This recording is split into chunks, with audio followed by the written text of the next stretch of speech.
pessoal, como é que vocês estão? Espero que estejam todos muito bem, né?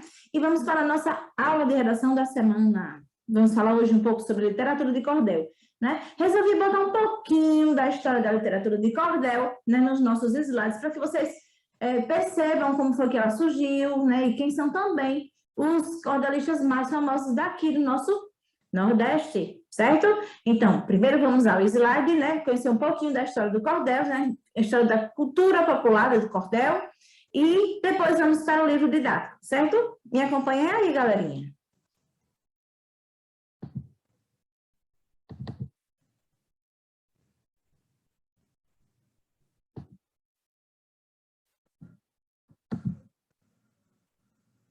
Agora sim. Vamos lá, né? Bom. Sobre a literatura de cordel, né? Sobre a origem da literatura de cordel, né? Teve início no século XVI, quando o Renascimento passou a popularizar a impressão dos relatos que, pela tradição, eram feitos oralmente pelos trovadores, né, gente? Por isso que muita coisa se perdeu no tempo, né? Antigamente as coisas eram passadas oralmente, né? De pai para filho e assim. Então, muita coisa se perdeu no tempo. A tradição desse tipo de publicação vem da Europa. No século XVIII, esse tipo de literatura já era comum, e os portugueses já chamavam de literatura de cego, pois, em 1789, Dom João V criou uma lei que era permitido à Irmandade dos Homens Cegos de Lisboa negociar esse tipo de publicação. No início, a literatura de cordel era... Vamos lá.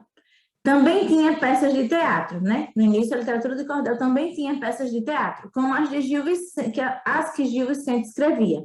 Isso aí vocês vão ver no ensino médio, né? Falando sobre Gil Vicente, certo? Lá em literatura, no ensino médio, vocês vão ver um pouquinho mais sobre a história de Gil Vicente. Esta literatura foi introduzida no Brasil pelos portugueses desde o início da colonização. Veja o quão antigo é a literatura de cordel, viu, galerinha? Vamos lá. Como chegou ao Brasil, né? Só um instante.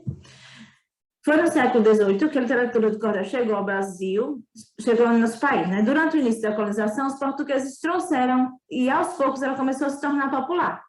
Há quem afirme que os folhetos eram introduzidos no Brasil pelo cantor Silvino Pirauá e, em seguida, pela dupla Leandro Gomes de Barros e Francisco das Chagas Batista. Eita, engasguei. Inicialmente, quase todos os autores da literatura de cordel brasileira eram cantadores, né? Estes improvisavam os versos na hora que estavam cantando, viajavam pelas fazendas, vilarejos e pequenas cidades do sertão.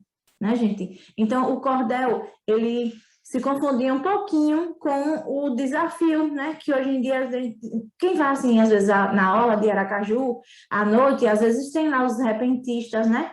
Que um desafia o outro nas suas rimas, eles chegam numa mesa, né? Tem aquela família ali sentada, aqueles colegas ali, então, quem pagar, aí eles fazem as rimas e um disputando com o outro, tocando a sua viola, né? Não sei se vocês já viram isso.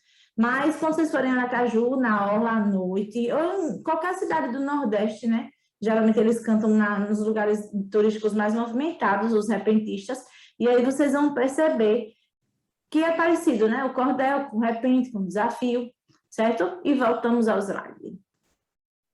Bom,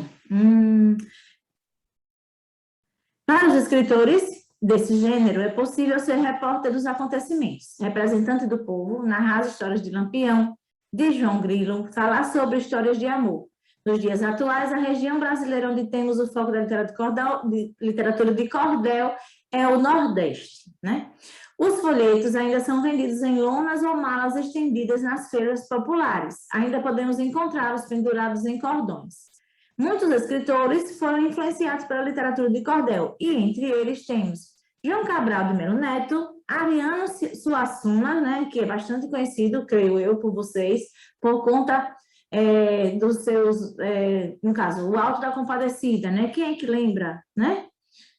José Lins do Rego e Guimarães Rosa, né? São brasileiros bastante conhecidos, quem gosta de leitura, né, quem tem o hábito da leitura deve conhecer todos ou alguns deles. E vamos lá. A literatura de cordel possui algumas características bem peculiares. Veja algumas das principais características desse gênero.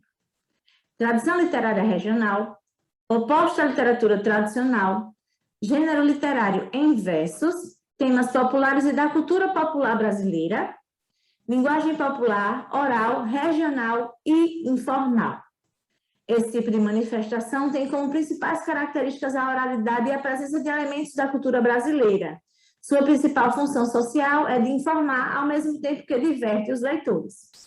Oposta à literatura tradicional, impressa nos livros, a literatura de cordel é uma tradição literária regional.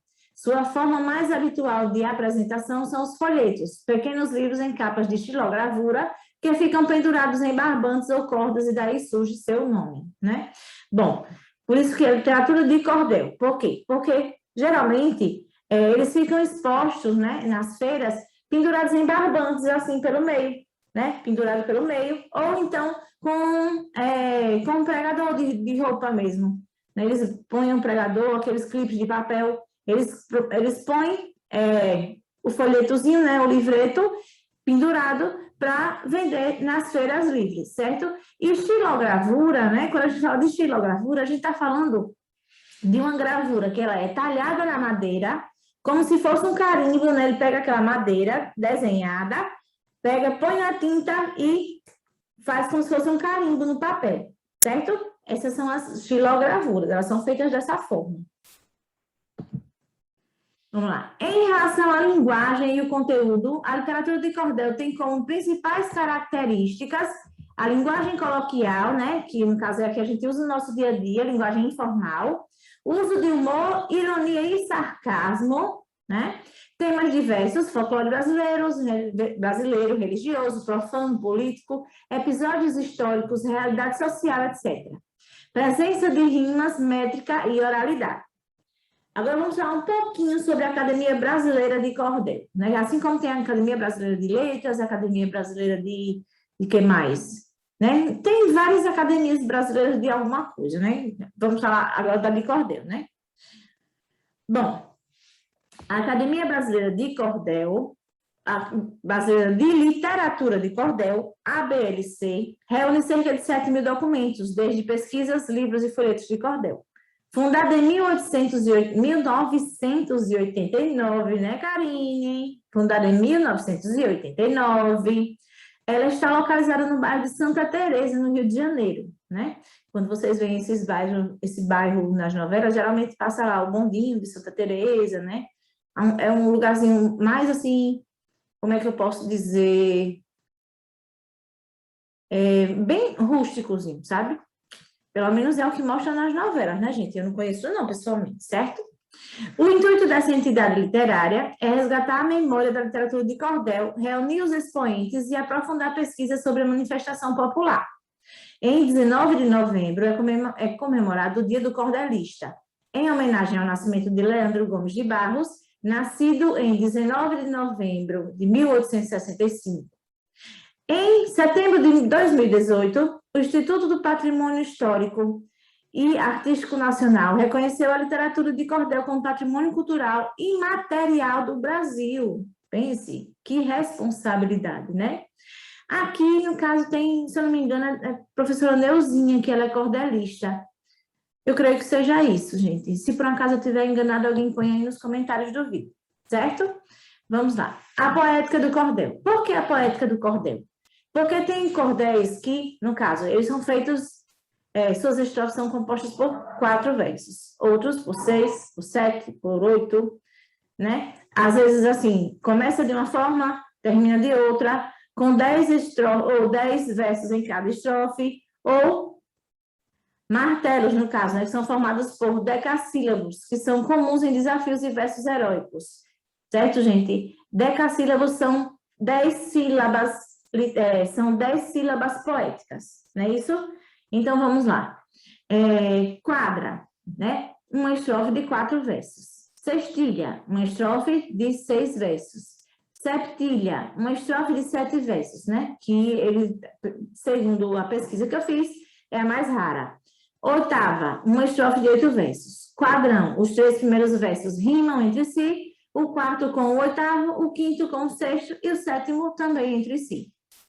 10ª, uma estrofe de 10 versos. Martelo, estrofes formadas por decassílabos, que são mais comuns em desafios e versos heróicos, né, gente? Agora, literatura de cordel e repente, né? Vamos ver aqui, vamos ver o que está falando sobre os dois, certo? A literatura de cordel e o repente são duas manifestações populares e culturais distintas, né? Elas são diferentes. Embora sejam parecidas, cada um possui suas peculiaridades, né? Cada um possui aquelas características que são próprias somente deles. Por isso que é uma coisa peculiar. Uma coisa peculiar, pode-se dizer que são coisas assim, únicas, né? Que pertence só àquilo, né, gente? Que é diferenciado. O repente, feito pelos repentistas, é baseado na poesia falada e improvisada, geralmente acompanhado dos instrumentos musicais, que é o exemplo que eu falei a vocês, né? Dos cantadores, os repentistas, que ficam, no caso, à noite, geralmente nas orlas daqui do Nordeste, fazendo rimas, né? Para defender o seu pãozinho de cada dia. E o cordel, ele é feito pelos cordelistas, é uma poesia popular com traços de oralidade divulgada em folhetos, né? Agora, eu acho que é isso mesmo, acho que é a professora Neuzinha, se eu não me engano, que é a cordelista daqui, né? A atual cordelista. Nas feiras de antigamente, e com o intuito de vender sua arte, os cordelistas utilizavam de técnicas de criatividade para atrair o público. A partir disso, a poesia era recitada e, algumas vezes, acompanhada de viola, pandeiro, etc. Um instante, gente.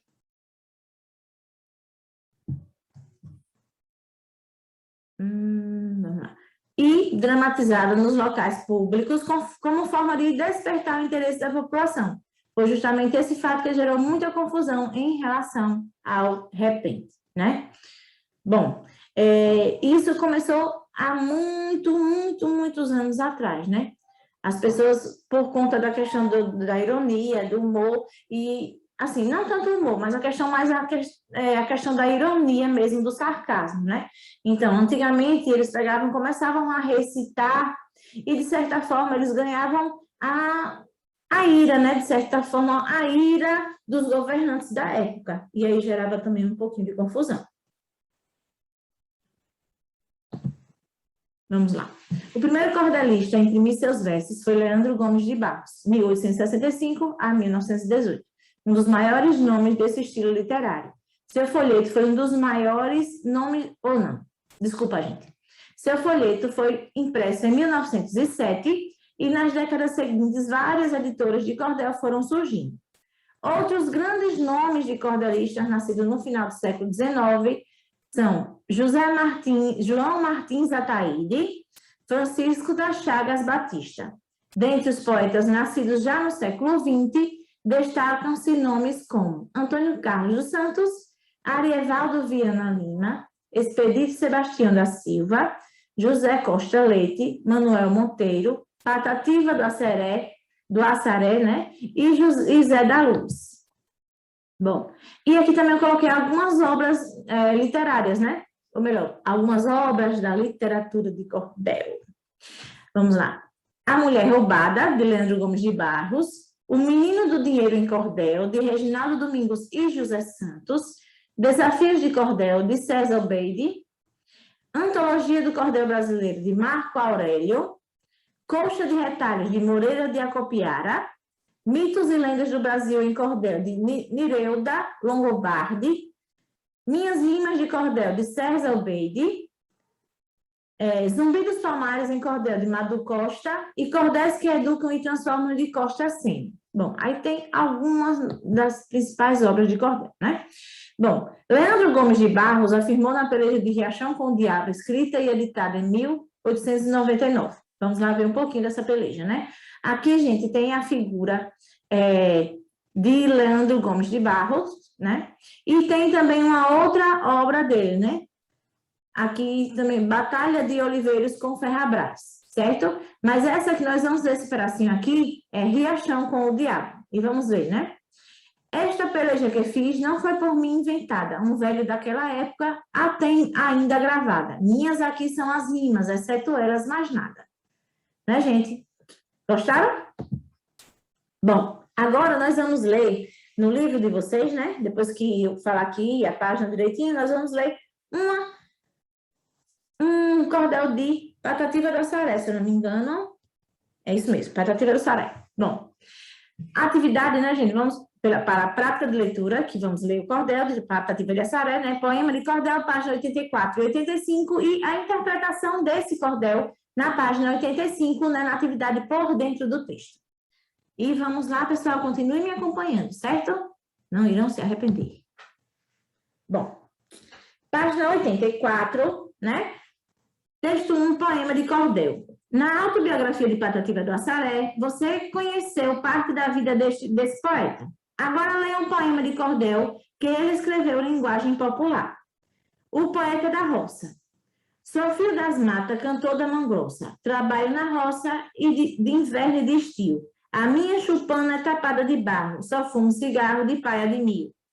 Sou poeta das brenhas, não faço papel de algum menestrel ou errante cantor, que vive vagando com sua viola, cantando pachola à percura de amor. Não tenho sabência, pois nunca estudei, apenas eu sei o nome assinar. Meu pai, coitadinho, vivia sem cobre, e o filho do pobre não pôde estudar. Meu verso rasteiro, singelo e sem graça, não entra na praça no rico salão. Meu verso só entra no campo e na roça, nas pobres paiosas da serra ao sertão. Só canto o buliço da vida apertada, da lida pesada, das roças e dos eitos. E, às vezes, recordando a feliz mocidade, canto uma saudade que mora em meu peito. Eu canto o caboclo com suas caçadas, nas noites assombradas que tudo apavora, por dentro da mata com tanta coragem, topando as visagens chamadas caipora. Eu canto o vaqueiro vestido de couro, brigando com um touro num mato fechado, que pega na ponta do brabo novio, ganhando elogio do dono do gado. Eu canto mendigo de sujo farrapo, coberto do trapo e mochila na mão, que chora pedindo socorro dos homens e tomba de fome sem casa e sem pão. E assim, sem cobiça dos cofres luzentes, eu vivo contente e feliz com a sorte, morando no campo sem ver a cidade, cantando as verdades das coisas do norte. Veja como é muito interessante, gente, a literatura do cordel. Veja a questão, o linguajar que ele usa, né? Uma questão bem assim, um linguajar bem coloquial mesmo, né? Bom, uma questão de uma variação linguística bem regional, certo? Bom, agora, pessoal, nós vamos fazer a atividade, né, por dentro do texto, que é a interpretação desse cordel. E vamos à atividade, certo? Por dentro do texto, página 85. Primeira questão. O que mais chamou sua atenção nesse poema? Essa resposta pessoal. Veja direitinho o que foi que mais lhe chamou a atenção. Se foi a linguagem, se foram as rimas, né? Se foi a história contada por Patativa do Assaré. Vejam aí e ponham na resposta, ok? 2. Qual é o ambiente inspirador do poeta? Aí ele fala, né, gente, no poema dele, né, na literatura de cordel dele, ele fala qual é o ambiente inspirador dele. Há diversas palavras no texto associadas ao universo da roça, do sertão. Cite algumas. Vocês vão pegar o texto e vão transcrever, né, para o caderno de vocês, algumas palavras sugestivas, no caso, associadas à roça. O título do poema é O Poeta da Roça. O eu poético é alguém que apenas fala na vida, na roça, ou que faz parte dela. Comprove sua resposta com versos do poema, né? Assim como na poesia, na literatura de cordel, né, o autor ele é responsável somente por criar o poema, certo? Criar a literatura de cordel. Mas quem se expressa, quem fala na literatura do cordel, assim como na poesia, é o eu lírico ou o eu poético, certo? Nunca esqueçam disso, certo, gente? A mesma pessoa que se expressa na poesia, né, o eu lírico ou o eu poético, também se expressa na literatura de cordel, ok? Então, vamos lá. Quinta, né? Qual é a atividade profissional desse eu poético? 6. O eu poético define sua pessoa, seu jeito de ser poeta, com estas expressões. Sou filho das matas, cantor da mão grossa, sou poeta das brenhas, sou poeta das brenhas. Identifique a afirmativa que traduz o que o poeta expressa com esses versos. Aí, no caso, vocês vão dizer se a afirmativa é 1, 2 ou 3, né? Primeira afirmativa. Ele é um homem simples que não sabe cantar. 2. Ele é apenas um trabalhador rural. 3. Ele é um poeta simples do campo e da roça. Gente, tá bem na cara, né? 7. O poema retrata a roça como um lugar com dificuldades próprias. Localize e transcreva um verso que comprove essa afirmação. Bom, vocês vão lá no poema, né, na literatura de cordel, vão localizar um verso que tenha justamente falando sobre, que retrata a roça como um lugar de dificuldade, certo, gente?